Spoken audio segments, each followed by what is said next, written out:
నువ్వు మాట్లాడతావా మరి నేను మాట్లాడాలా? నేనే మాట్లాడతాను పారు. అత్త, విన్నావు కదా, బాల్ ఇప్పుడు నా కోట్లో లేదు. నేను ఈ కూతురుకు పెళ్లి చేయడానికి రెడీగా ఉన్నాను. పంతులు గారు ఏం చెప్పారు?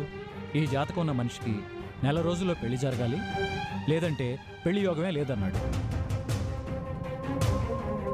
అలా జరిగితే నీ కూతురు పెళ్లి చూడాలన్న నీ కళ కళలాగే ఎక్కడ మిగిలిపోతుందో అన్న భయంతోనే పెదమేడం గారికి మంచి పెళ్లి సంబంధం చూడాలనుకున్నాను. కానీ ఎక్కడో చిన్న అనుమానం వచ్చింది. అది తీర్చుకోవడానికి ఈ పెళ్లి డ్రామా. ఏం విరికించావు బావా? నా చేత్తో నా చెంపే పగలగొట్టావు. ఛ! ఇదే నిజమైన సంబంధం అయి ఉంటే జోస్న మాట్లాడిన మాటలకి అందరి పరువు పోయేది.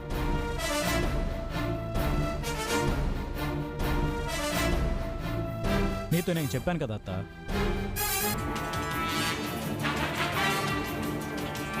ఇదే అసలైన స్వభావం, ఇదే అసలైన మనస్తత్వం.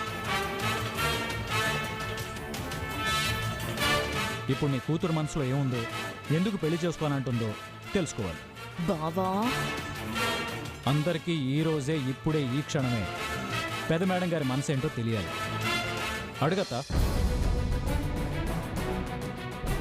పంతులు గారు చెప్పిన జాతకాన్ని దృష్టిలో పెట్టుకుని మరీ అడుగు. అందరికీ ఒక క్లారిటీ రావాలి.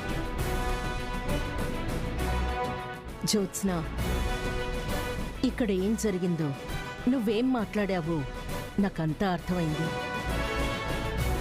ఒక తల్లిగా నీ క్షేమం నేనెప్పుడూ కోరుకుంటాను. కానీ నీ మనసేంటో తెలియకుండా నేనేమీ చేయలేను.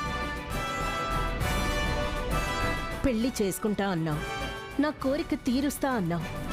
కానీ ఇప్పుడు కొత్తగా మాట్లాడుతున్నావు. ఈ రెండేసి మాటల పద్ధతి సరైంది కాదు. నువ్వేంటో, నీ మనసేంటో నాకు ఈ రోజు తెలియాలి.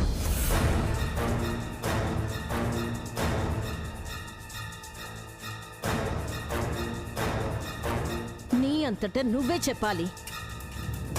దాన్ని బట్టి ఈ నెల రోజుల్లో నీ పెళ్లి ఎలా చేయాలో అన్నది మేం నిర్ణయించుకోవాలి.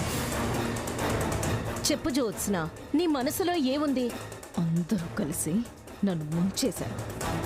నీకు వేరే దారి లేదు మరదలా, అడ్డంగా దొరికిపోయావు. ఇప్పుడు నీతో ఎలా ఆడుకుంటానో చూడు.